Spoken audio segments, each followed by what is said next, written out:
um, the Architectural Association. And before I introduce the speaker, I want again to thank Brett Steele and the Architectural Association for inviting me to do this series. I'd like to thank the London Consortium for its support and all the students who attend and are attending today from the London Consortium, and also Thomas Dane Gallery for securing Paul Pfeiffer for us today. Okay, I shall be as brief, if not briefer than usual. Paul won the inaugural Buxbaum Award that the Whitney gives in 2000. And I'm not going to go through all the various places he's shown. I want to just say that he had a first big solo show in 2004 at K21 in Dusseldorf and at the Hammer at UCLA. But in 2007, he had a show here, which many of you might have seen. It was organized by Art Angel, and it was in the junction at Wembley, called The Saints. And I think that then went to Vienna and the Sydney Biennale. Yes, that show? Well, if it didn't, never mind. Last year, Thomas Dane had their second show with Paul Pfeiffer, and there were two pieces, one called Live from Neverland, and you know what that is, and the other was called Coco, and I suppose one should have in brackets Gorilla. Yes? Okay. This year he is having shortly a solo show in Berlin at the Hamburger Bahnhof. All I want to say about his work is that it's about looking, and I really don't need to say any more because you have a reputation for really being able to speak about your work and for having an appetite.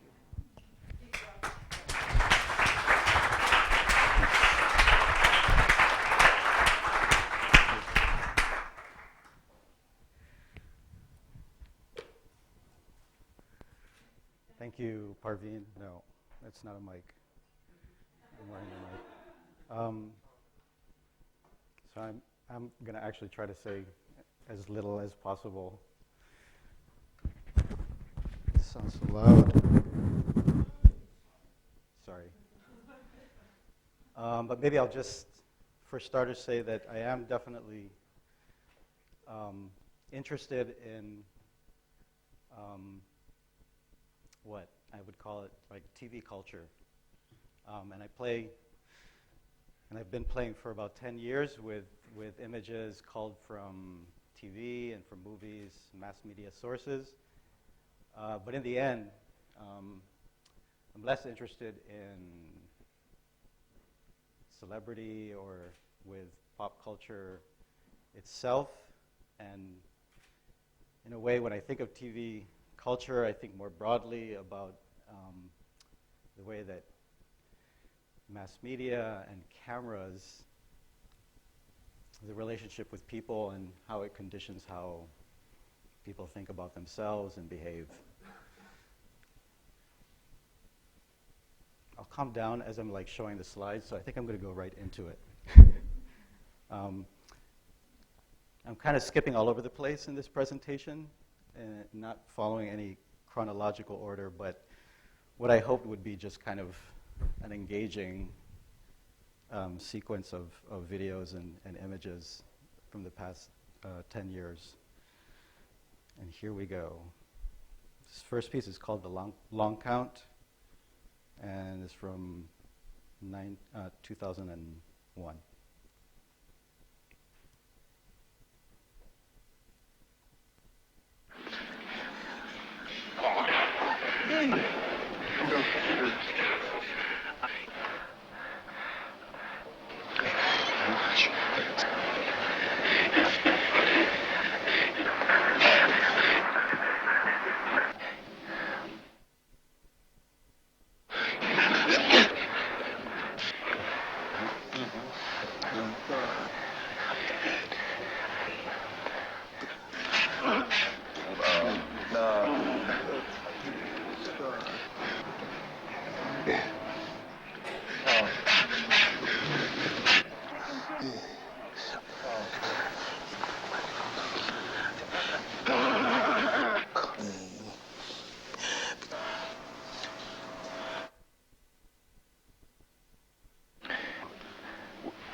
So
that was part of a triptych called The Long Count, and there are 3 video images that constitute the whole triptych.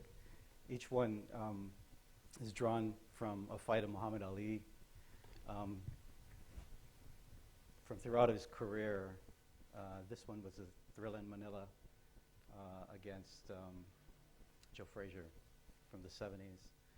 I've always been intrigued with, well, I've always been really driven to use what I think of as kind of the most iconic and familiar images, and a lot of them have been sports-related images. It's specifically the familiarity and the iconic status of the images that attracts me, and the idea that they already come preloaded with a charge and are part of a kind of common stock of images. At the same time, I suppose, well, I feel very conscious of what it means to take an image from another context and to try to use them in the context of art making. So, in a sense, the experiments that I've been involved with have been about how to make that transition. I think of the context of art making as having its own kind of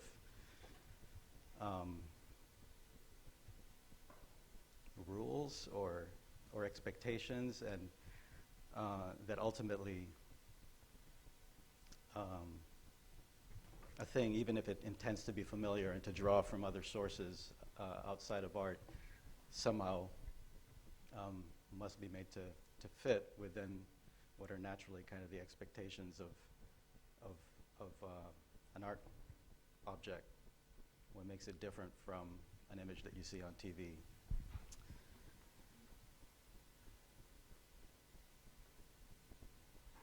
So in that case, really the manipulation was taking the boxers out of the ring, but otherwise you're looking at the final 3-minute round of that very sort of famous fight. The sound is a composition by a friend of mine who's also an artist named Chris Kubik. The sound was drawn from interviews with Muhammad Ali as well as Frazier. And essentially he took the words in that interview out, leaving the kind of vocal artifacts in between the words intact. Moving on, the next few images are from a series called 4 Horsemen of the Apocalypse. And these are all photographs that measure about 4 by 5 feet in size.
This is my first experiment with video, and it doesn't look like video, and that's in a way something that I've been interested in doing over the past 10 years is playing with video in a way that deals with the hardware, with the way that you walk into the room and see it, not assuming to treat the object or the space of exhibition like a theater, but as much as possible trying to use what makes an exhibition space different from a theater.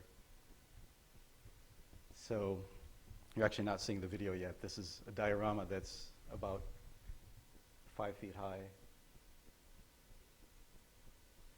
There's a close-up into this jungle scene with a tent in the middle.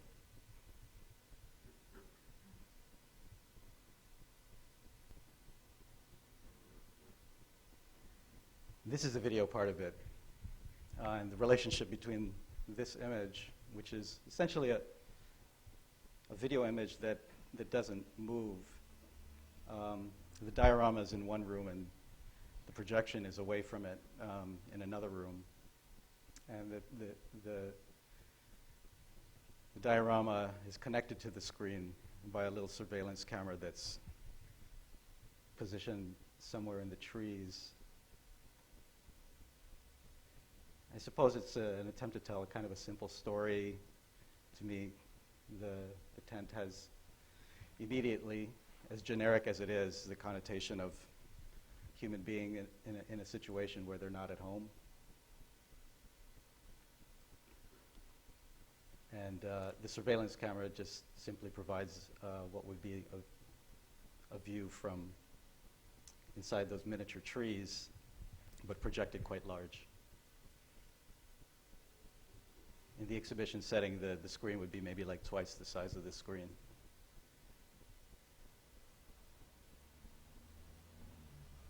There's another set of cameras, well, there's another camera rather, that was positioned in the corner of the first room, so that in a third space you could kind of look back and see the people looking at the diorama in the first room. There's something about the fact that this live video image never moved. I mean, you could sort of see shadows of people kind of hovering above the diorama a little bit, but mostly it was just this image with a kind of beautiful, to me, static of the video, of the low-quality surveillance camera. Something about like treating a video image not linearly, but as something close to a still image or a looped image that from the beginning just intrigued me.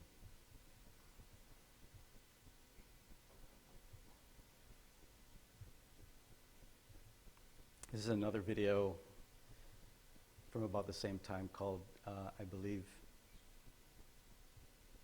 Prologue to the Story of the Birth of Freedom. No.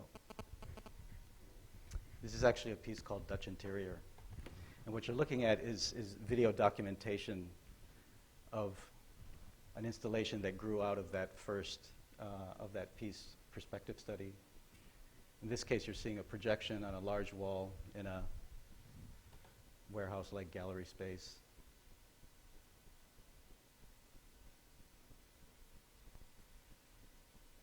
And if you walked up to the wall, you would find a little peephole.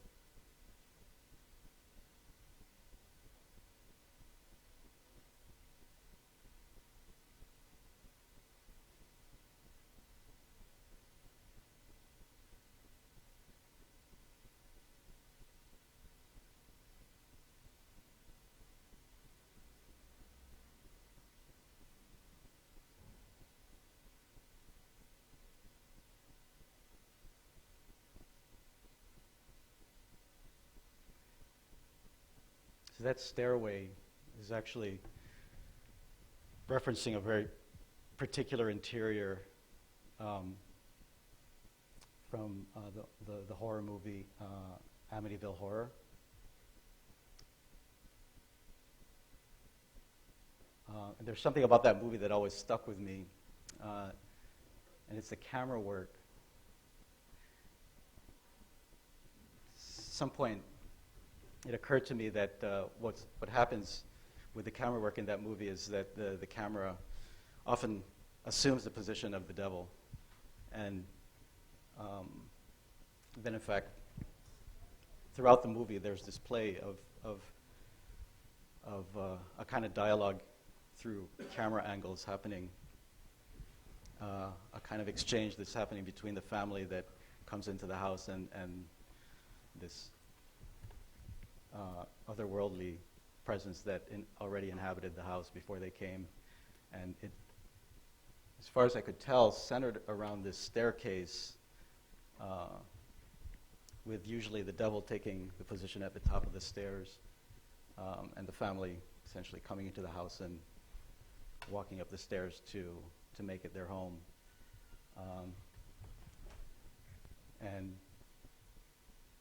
so in the end, this maybe doesn't matter in terms of the experience of the installation, but I thought in some ways of a way to reproduce that dialogue for the viewer, allowing the viewer to somewhat inhabit both sides, one monumental through, again, a surveillance camera at the top of the stairs looking down the stairway, and then looking through the peephole, a miniature view from the bottom of the staircase looking up.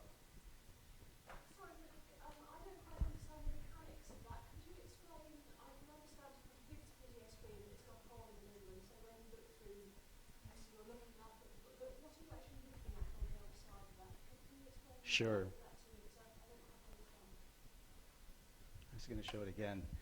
There's a video projector that's creating the image on the wall. And that video projector is hooked up to a tiny surveillance camera that's located in a small diorama that's built inside the wall.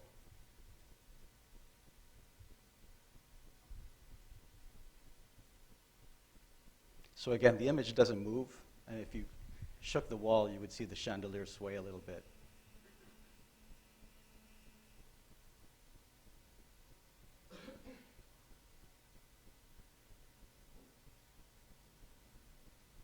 And again, for me, what was important about the setup was something about playing with video in a way that I think is closer, well, it's closer in my mind to the way a sculpture naturally wants to work, or the way one approaches a sculpture, viewing it from multiple angles, and in the end, without forcing the viewer to sit and watch from beginning to end to get something out of it. Really something that is discovered by looking at it from all sides.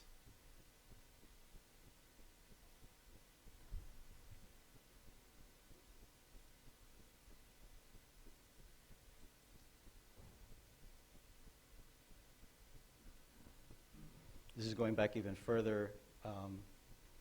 This is the first time that I played with video, with digital video, and with a directly appropriated image. This is a piece called The Pure Products Go Crazy.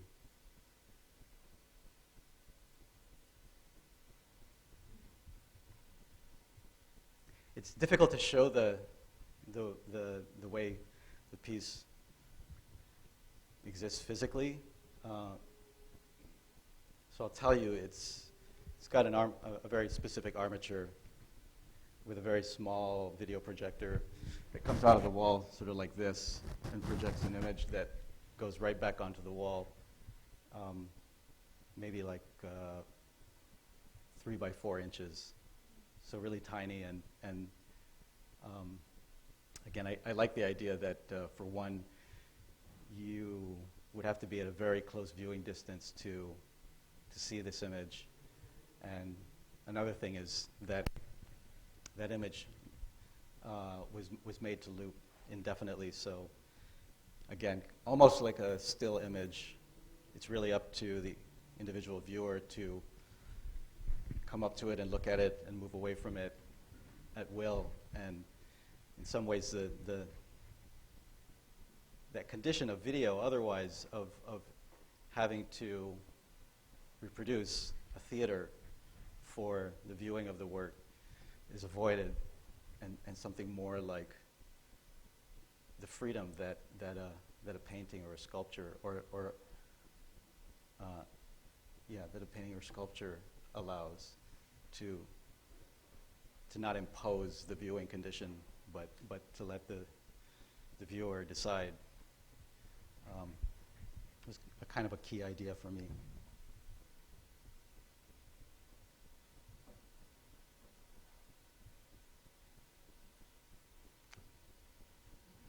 So this is a setup for another video piece that was done in 2001 that was a sighted video installation in the World Trade Center.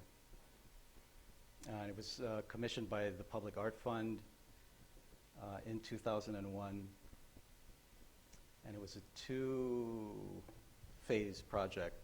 The first phase was a process of growing chickens, and this happened in upstate New York on a farm in Sullivan County, where I and a group of friends raised a group of chickens from egg through incubation, hatching, and then allowing the chickens to grow free range for a couple of months until they reached market weight. And during this whole process, we used surveillance cameras to record the lives of this particular group of chickens from day one to the last day before we killed the chickens and ate them. And that was a process of about 2.5 months. So it resulted in a 2.5-month video, which, if played 24 hours a day, 7 days a week, would last for 2.5 months. And this video was then, we got permission to display it in the World Trade Center. This is sort of what inspired it in a way. The title of the piece is Orpheus Descending, and this is the sort of the central escalator bank on the first floor of the World Trade Center, going down into the basement where the PATH trains take commuters to New Jersey. And we got permission from Bloomberg to put this 2.5-month video on screens that would usually show advertising. And so they appeared one day in place of advertising, and then 24 hours a day would show the lives of these chickens. So if you went at midnight, you would see them sleeping, so forth and so on. And in a way, it was really inspired by the sight of the thousands of commuters that go through the building every day, and really we're like a captive audience for this piece, who would maybe watch it in a state of distraction for a couple of seconds every day on their way to work and on their way home. And then at the end of 2.5 months, the video disappeared and the normal programming resumed.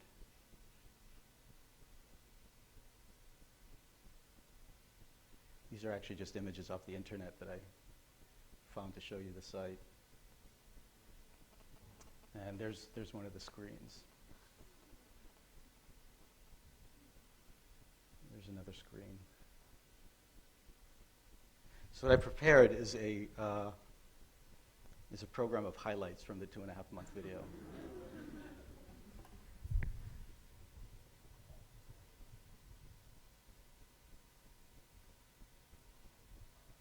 So this is before the days of the terabyte hard drives. So we were using surveillance equipment that would slow an 8-hour tape down to 24 hours. And it was a series of tapes that changed daily. Pretty much unedited.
This is an experiment, really the only one that I ever did using rapid prototyping, a 3D printer.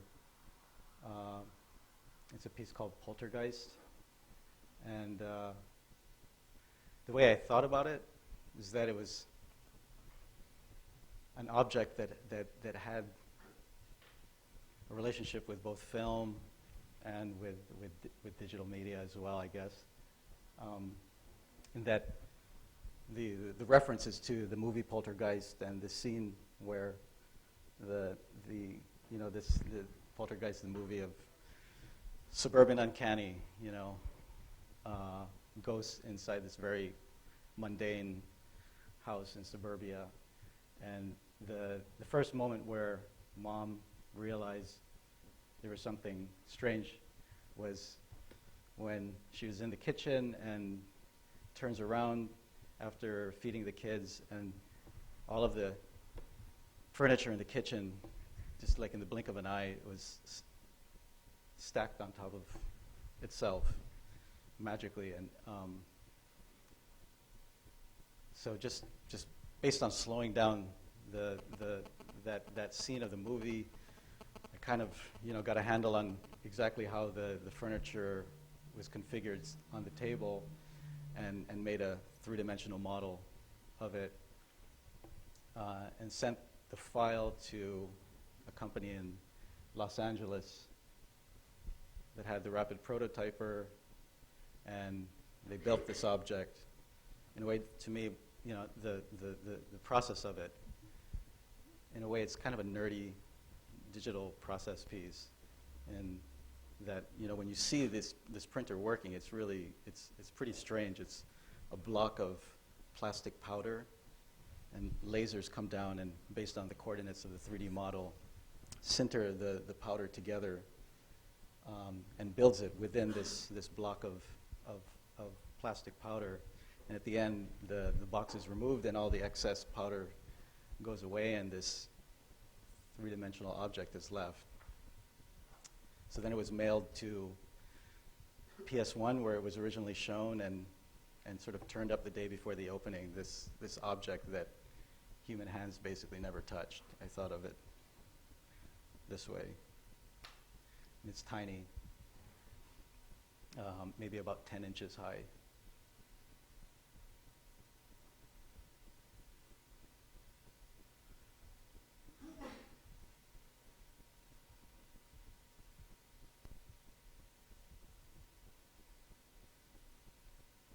This is a video called Live Evil. And those two black objects are video projectors projecting into a corner.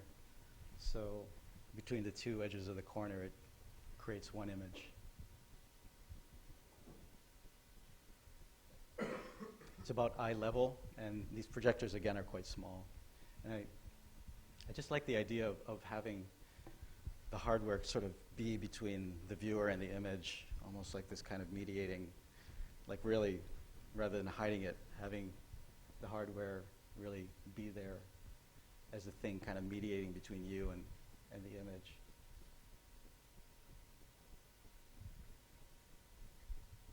And here's a bit of that video.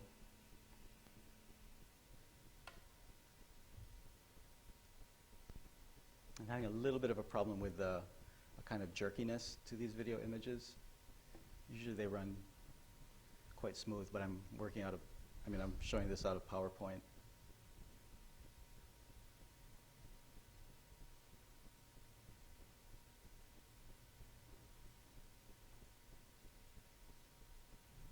I thought of the title Live Evil, which is taken from a Miles Davis album. Because to me it spoke to the image, which is an image of Michael Jackson doing, his signature kind of moonwalk, but just with the upper half of his body doubled and flipped over to create a kind of Rorschach pattern.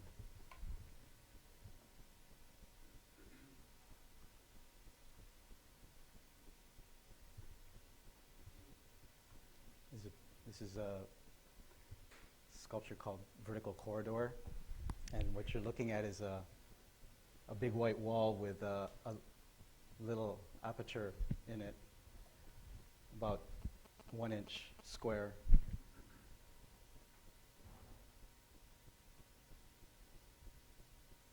And this is the view inside that aperture,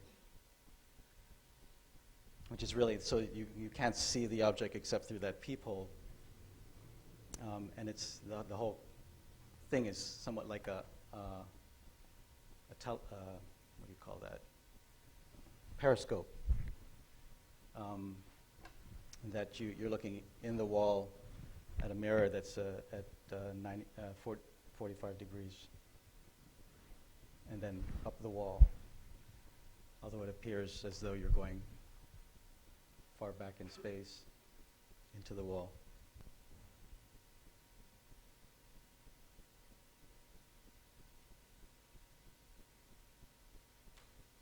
So a few years after the chickens, now in the age of terabyte hard drives, did a collaboration with a guy in Athens, Georgia, who was a specialist in wasp behavior. And so together with him, we figured out a system to set cameras up around an actually developing wasp's nest. And again, allowed the cameras to run, this time for 3 months. And in the end, ended up with a video which is housed in this cart on a computer with a hard drive. This 3-month-long, if you played it continuously, video showing the development of the nest, the birth of the workers, grows bigger and bigger, and then finally the wasps abandoning the nest at the end of the season.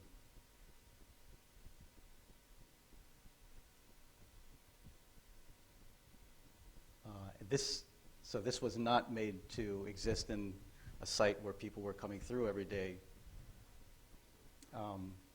But I imagined it still that maybe it would end up in somebody's home or in a place where it could be played.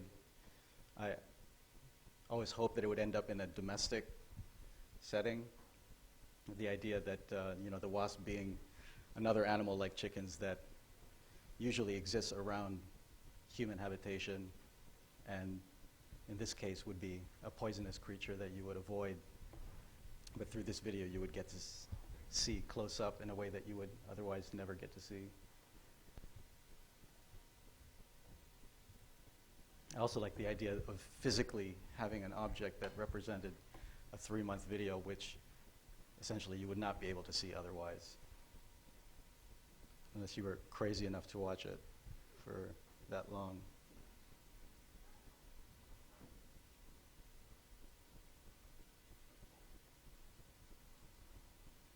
This is a video called Desiderata.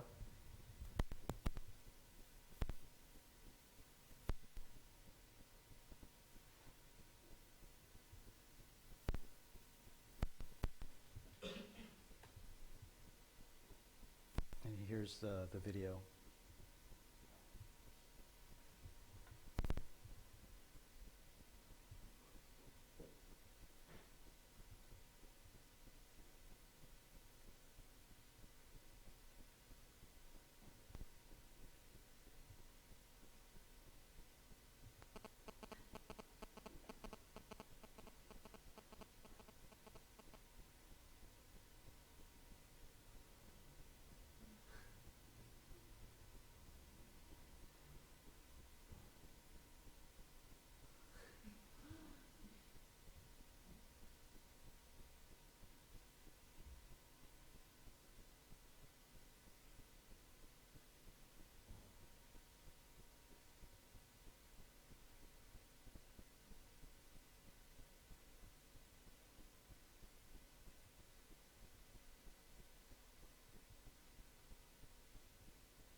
This is called Cross Hall.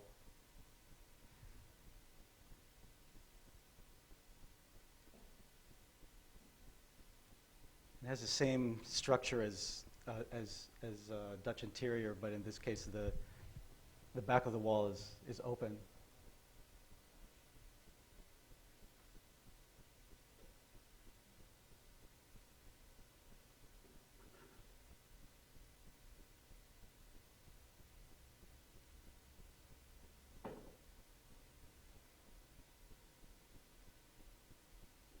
The main difference here is rather than kind of opposing views.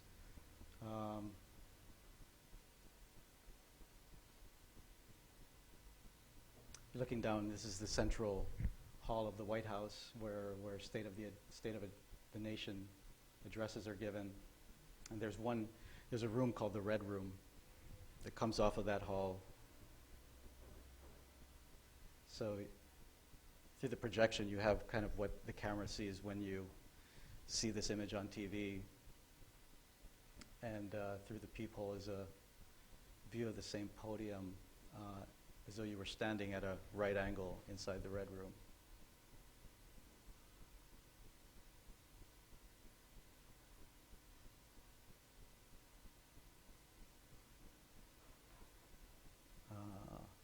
I think this is going to be a video called Morning After the Deluge. Yeah. So this is about a 20-minute video, and what I'm showing you now are 3 excerpts from that 20-minute video. And what you're looking at is a sunset upside down. That black line towards the top is the horizon, and what looks like people running across is actually waves on the ocean. And what you're seeing above the horizon is a second image of a sunrise. And these 2 images, the upside down sunset and the right side up sunrise, have been composited together at the horizon line. So that black line is actually 2 horizons meeting. What happens over the course of the 20 minutes is the horizon line goes from the top of the screen to the bottom, and as the sun sets upside down into the water, simultaneously in the second image, the sun rises. So it's creating kind of what I thought of as you're basically seeing a sunrise and a sunset, and the easternmost and westernmost edges of the Earth, with the Earth otherwise eclipsed. But really, it's the kind of thing where the hope was you would sit and really, spend some time looking at this image to understand sort of more viscerally what's really going on.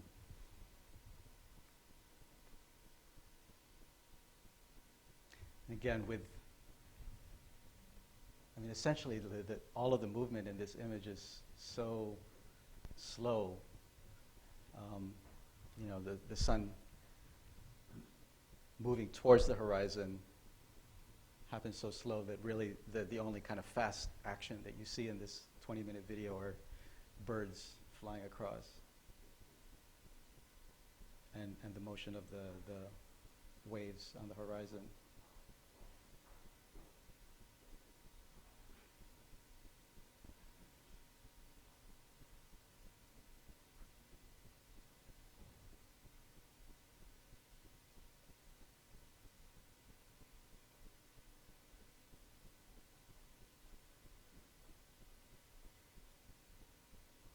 It's hard to tell, but ever so slowly the double horizon is moving across the screen.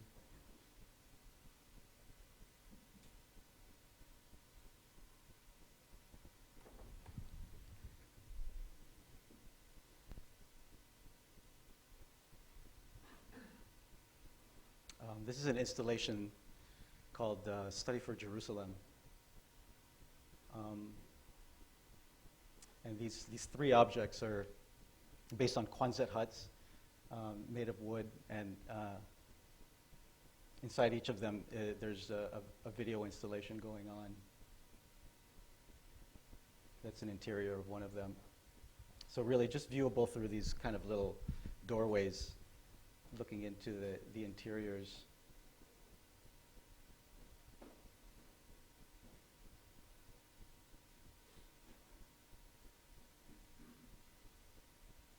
This particular, there's 3 of them, and one of them doesn't have an aperture, and it displays an image of Freddie Mercury, or a Freddie Mercury concert, and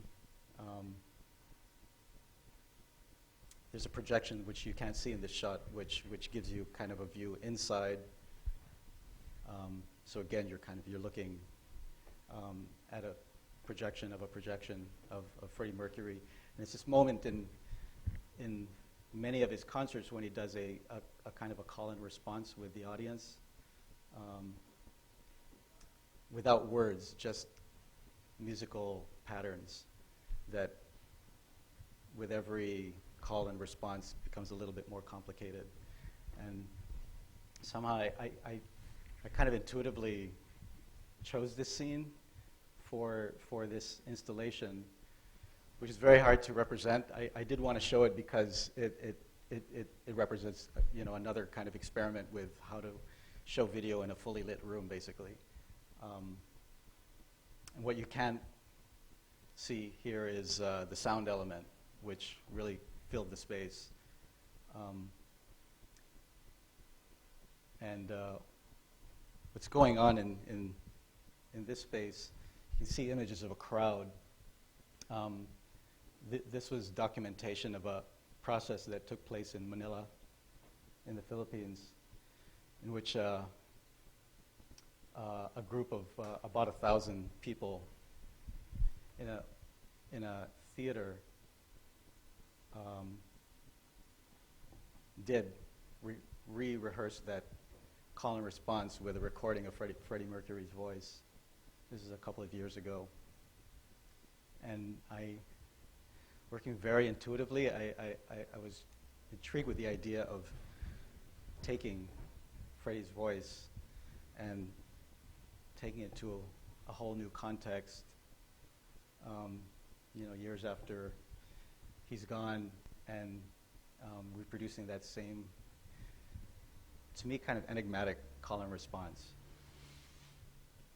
And I'm sorry I can't let you listen to the results because it was pretty dramatic.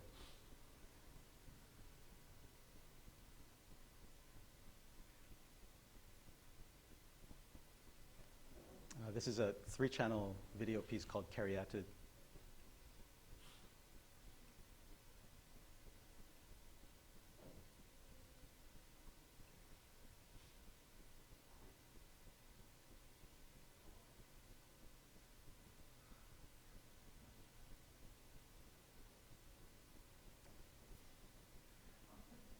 We went through hundreds of football matches, not respecting any teams, but going purely by color of uniform.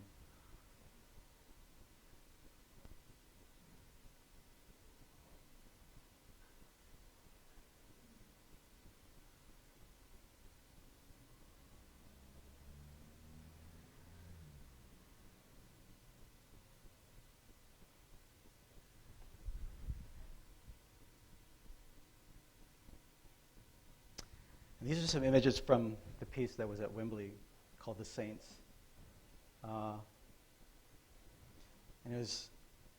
the idea was, when I was talking to James Lingwood at Art Angel about what would be a fabulous, iconic piece of architecture in London to do a project around, the idea of Wembley came up, and it was right at the moment that they were demolishing the old Wembley Stadium. So it was a no-go. But then, after gestating for a couple of years, the new Wembley Stadium started to rise, and we started talking about this idea of recreating the 1966 World Cup, which, like the fights of Muhammad Ali, I think of as being just the most kind of iconic, beloved, almost religious for sports fans, I suppose, specifically, images in British history. And this was, so in fact, the piece called Study for Jerusalem was a prelude to this piece, and in a way came out of the process of producing this piece. So I don't have pictures of the site, but basically this is a warehouse that used to be, I think, a furniture showroom in a strip mall right next to the new Wembley Stadium. And if you were entering into this warehouse and if you turned around, you would see this monumental stadium right in your face. And you walked into this empty warehouse, and it's empty, but the space was filled with the sound of a crowd. And it was a specific crowd, again, a hired group of about 1,000 men in Manila who performed all of the chants that both the English and the German fans in 1966 sang in the old Wembley Stadium. And we know this from, well, the script for this piece was a piece of audio that came from an archive that somebody owned in New Zealand, which was the original audio taken in 1966 of the fans from the beginning to the end of the game without any of the voiceover commentary, which is the only way that you can experience it these days if you buy the DVD or whatever, or if you saw it on TV back then. And you know, there was something, I just like the idea of taking this iconic moment, 1966, and transporting it into the future to a place that had absolutely no connection to the original event, in my mind, and asking a group of a hired crowd to perform it. So if you walked around this empty space over the course of however long you walked, you would hear, without seeing any image, the game and everything that happened in the game very closely edited to match the original sound recordings from 1966, but with a Filipino accent. There's a tiny monitor that was an edit of footage from the 1966 match, which apparently is, well, yeah, which I learned was the first World Cup to be aired live around the world. I knew this because at one point I went into a football paraphernalia shop in New York and was doing research for this project, basically looking for air horns.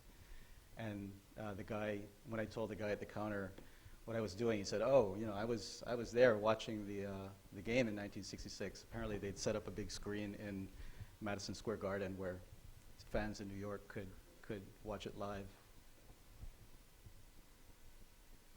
So on that little screen is an edit of the match in which all the players are removed except for one player, which at this point, like, arbitrarily is sort of running around the field.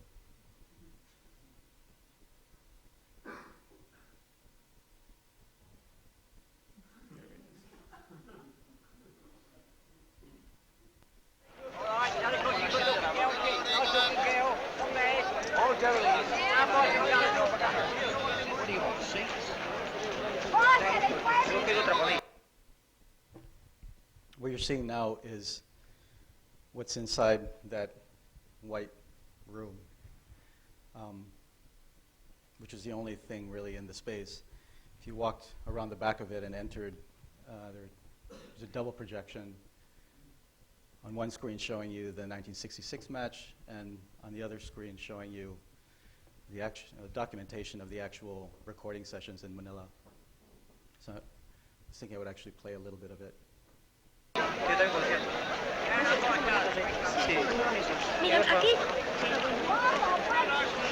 is before the game starts.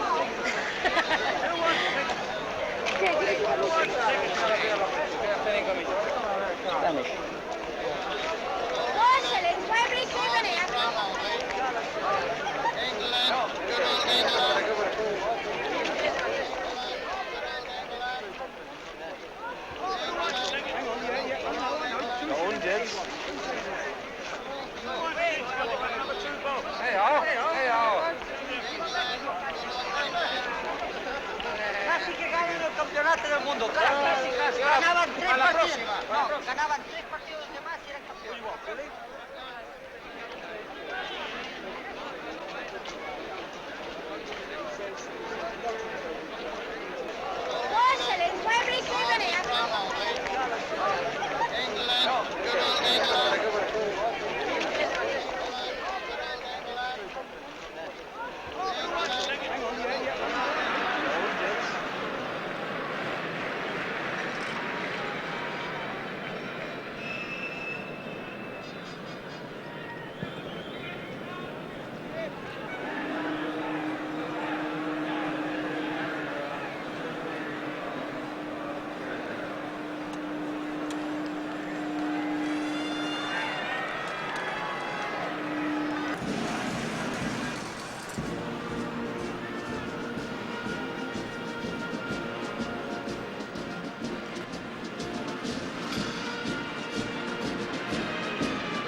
So one more thing. This is a project that was actually at the Sydney Biennial. It's called Vitruvian Figure, and is a collaboration with BVN, the architectural firm in Sydney, who built the Olympic Stadium in Sydney in 2000. We approached them and got their participation to take their original plans for the stadium in Sydney and to revisit it with the idea of creating a futuristic stadium that could hold 1 million people. So they took the plans for the Olympic Stadium in Sydney and expanded it to hold 1 million seats. And we took that plan, or I took that plan to my favorite production resource, Manila. And in some ways, I feel like a number of the projects you've seen have been have resulted in objects meant to stand on their own, but in some ways were an excuse to go through very exciting processes, such as feeding 1,000 guys Red Bull and getting them to sing English chants. In this case, we hired a community of women specifically, people with skills in casting and fabrication, who in recent years have gone jobless as this type of labor is moved to China, and employed them to actually carry out an architectural model of this 1 million-seat stadium that measures about 25 feet, or 8 meters across. So there it is. You climb up that scaffold in the back and look into it. Another image. I suppose this could have done with a lot of money digitally, but for various reasons we decided to do it manually. So, actually I was keen to produce an object in which there was really 1 million of something, and every single one of those 1 million seats was touched by human hands.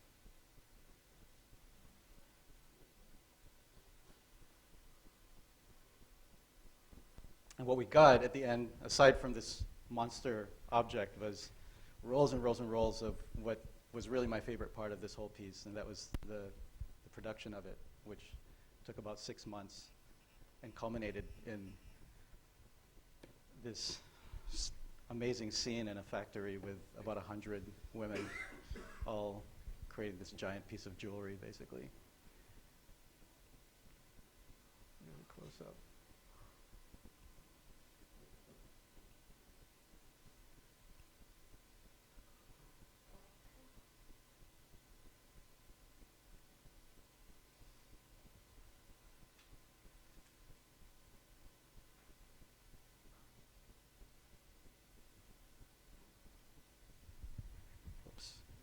Sorry. Let me just go back to that last image.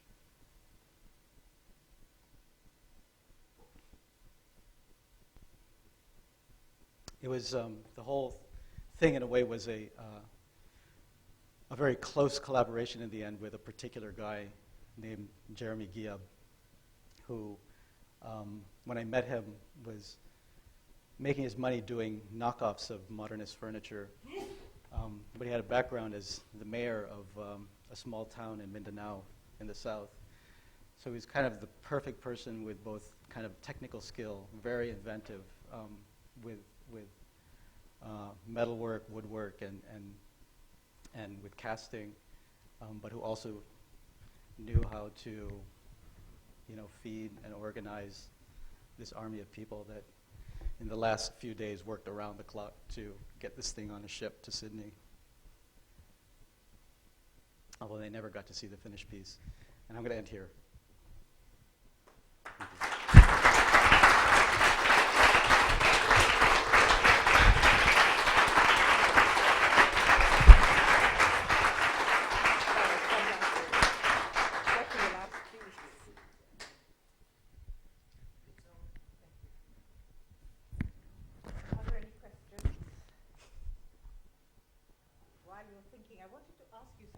really not in keeping with the last two things, but what I thought of when looking over your work in catalogues and things was a James Coleman piece called Box. Did you ever see it from '77?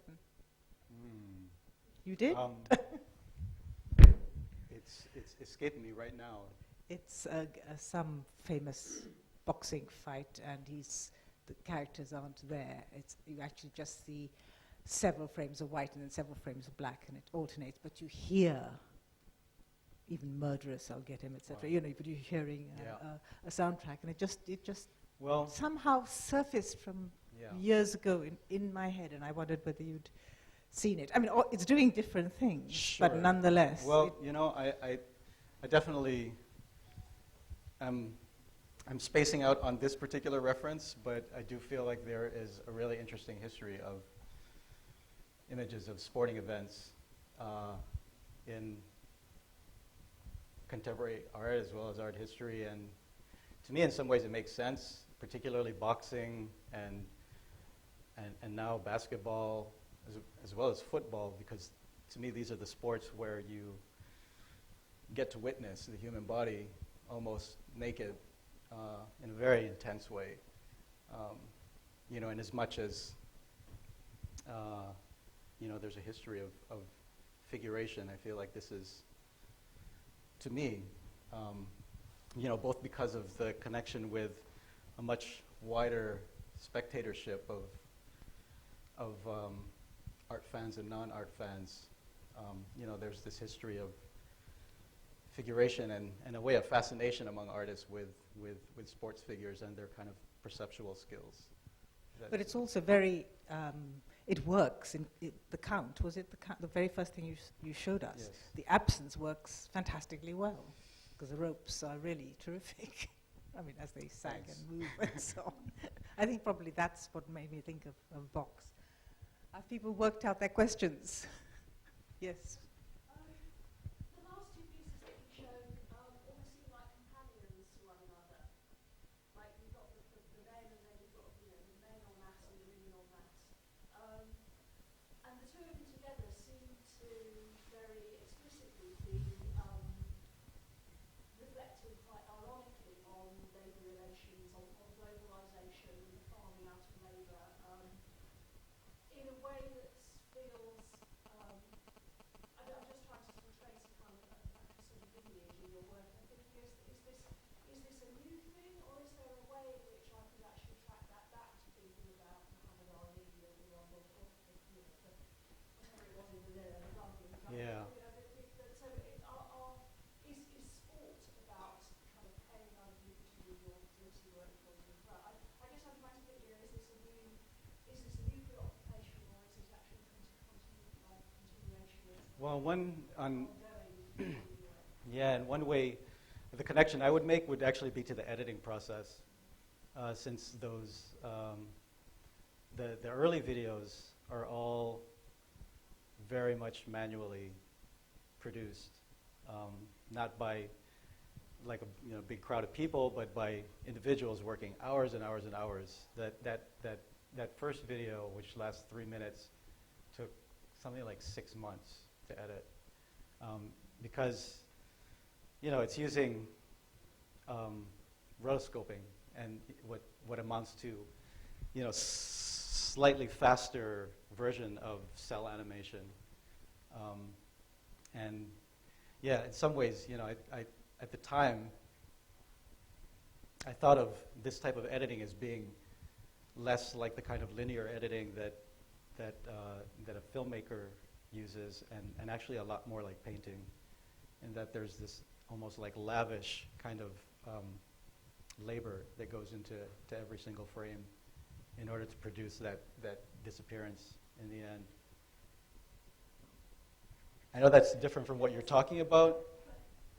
Does that cast the artist as, I mean, actually I can think of various practices where the artist gets positioned as, in a way, a sort of representative kind of thing for labour, and there's the weird economics of the art world being such that most artists, not all, most artists end up funding their own, you know, having to basically subsidise their Yeah, I mean, I'm for sure.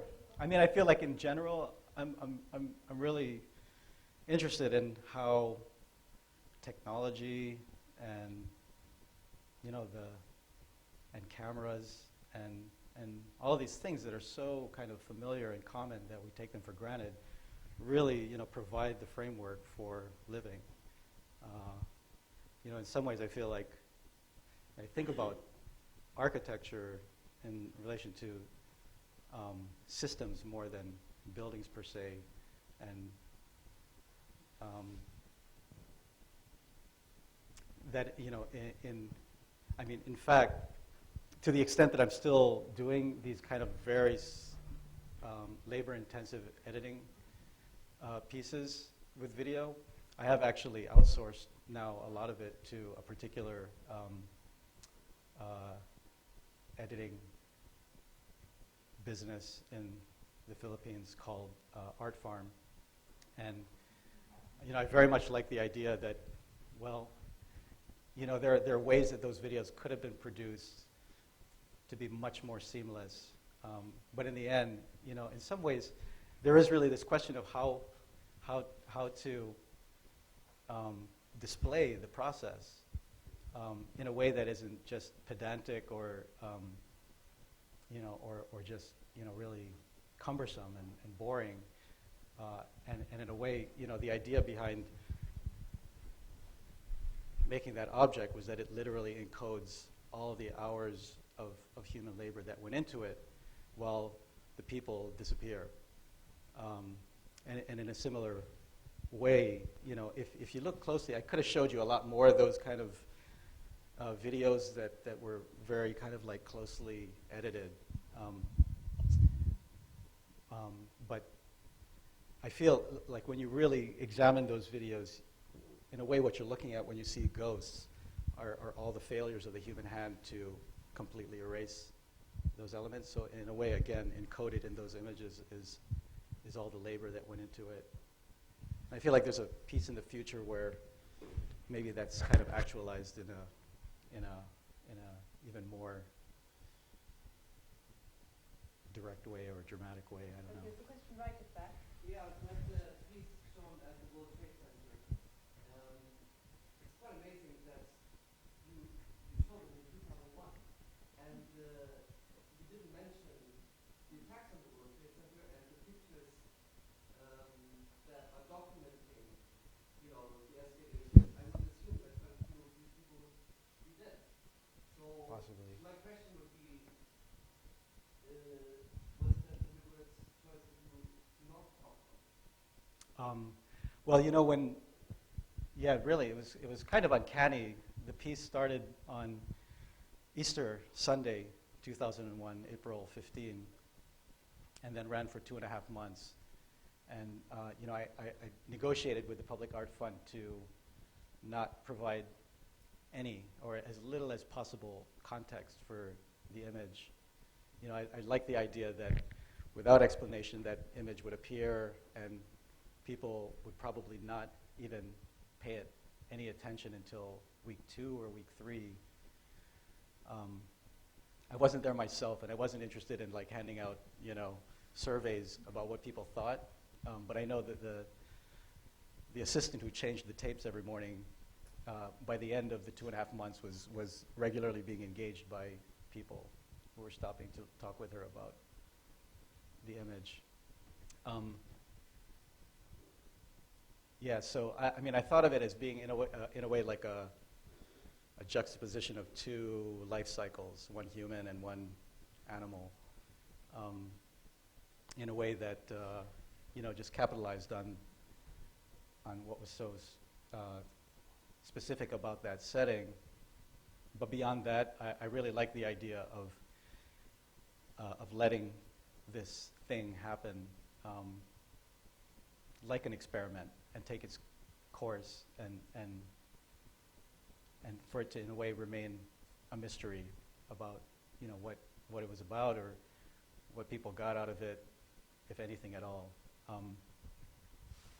It did turn out, you know, it was, I think, probably one of the last pieces shown in the building before it went down. And strangely enough, you know, we produced a little booklet around that time to celebrate the piece and made an editing decision or a design decision to alternate on every spread an image of the entire life cycle of the chickens. And then on the other half, instead of showing computers, we showed the construction of the World Trade Center. So on page 1 was the empty site. And then you got to see in black and white images the building being built. And then the last page was the World Trade Center, kind of like the image I started with. And then when 9/11 happened, they were just about to launch the book, and the Public Art Fund decided to shelve it, and the books didn't go out until much longer afterwards. Okay, there's another question in the front. Much of your work seems to be made through processes that at least imitate, I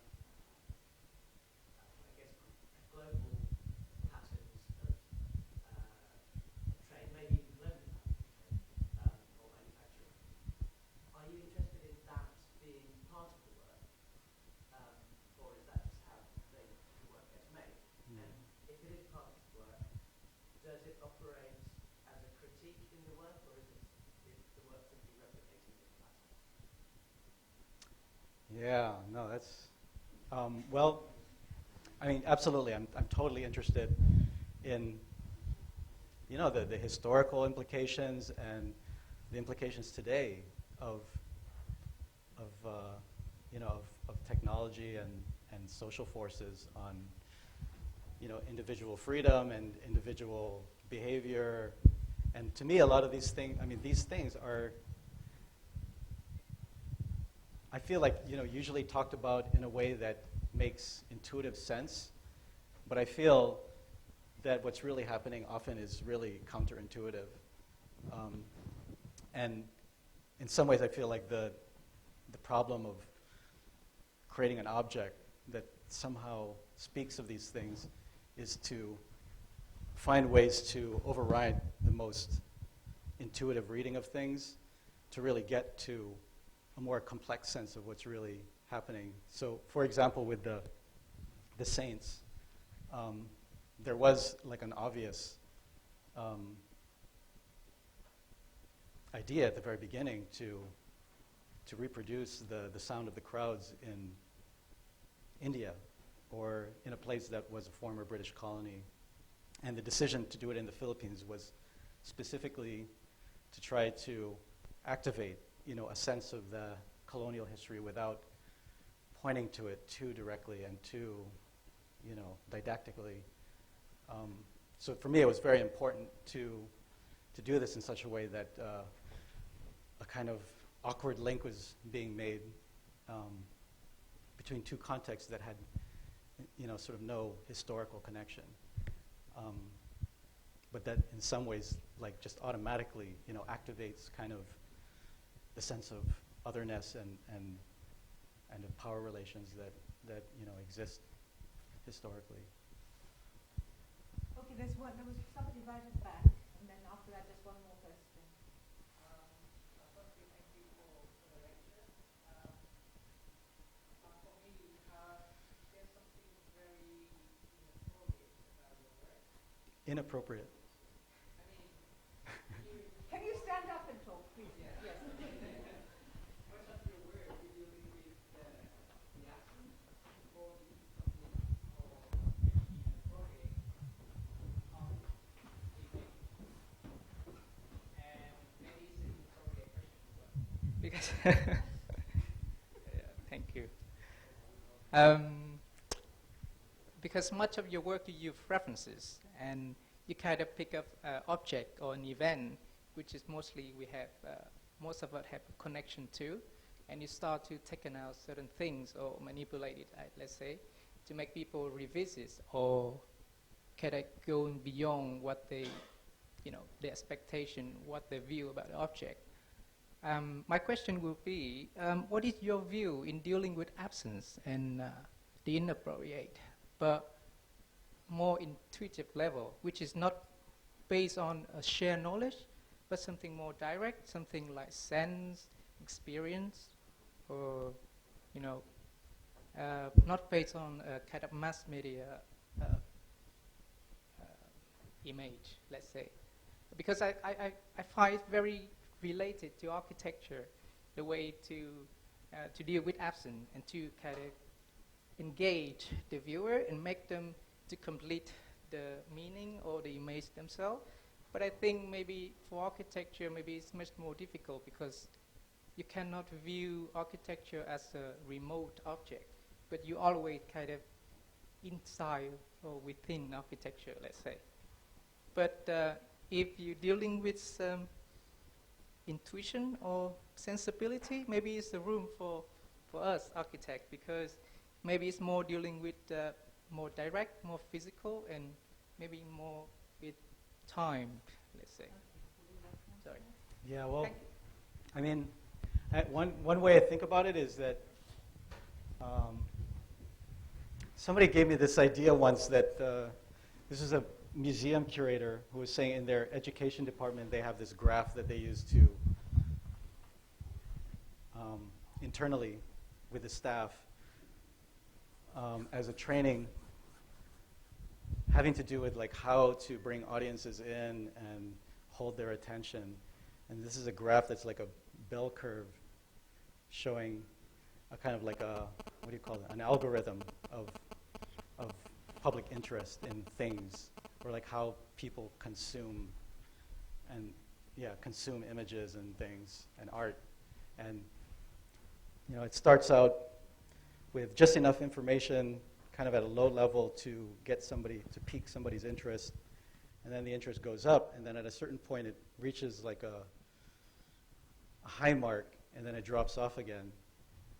And so the idea was that, you know, the ideal, the holy grail of like public programming for a museum would be to find a way to create a bell curve that would go up and then would stay up and would never go down.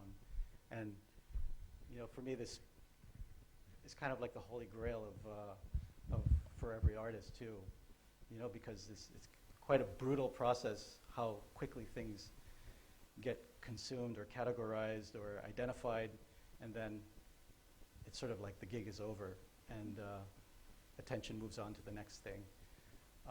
So it seems to me that, you know, like a contemporary way of thinking about universality or kind of, you know, the eternal qualities of an artwork are to really figure out a way to, you know, to create a kind of a communication or a dialogue in such a way that it doesn't, you know, as the tendency is to err on the side of giving too much at the expense of the longevity of interest and of the work. And sorry, this is like a long story, but, you know, it's something I think about a lot, and I think probably every artist does, but, or, you know, any artist who like really likes to think about context. And the idea of, yeah, I mean, you know, so the gesture of making something invisible or you know, hiding things comes out of an attempt. I think you mentioned the body, didn't you? You mentioned the body. But I think that, sorry, it's getting too late, but I think that the body is, the body of the spectator in a way, Yes, is always totally involved in all this work. I think it's, again, very clear in the very first video. Right. But it seems to me that it's very, in a sense you want an argument from him, but actually the work is what tells you that it's happening. Yeah, I'm basically what not I'm going to saying. answer your question. Okay, wait a minute. There is only last one. Was there someone here? Oh, God, there are three. No, I can only take one. I think it has to be you, because you were first, I think. Yes.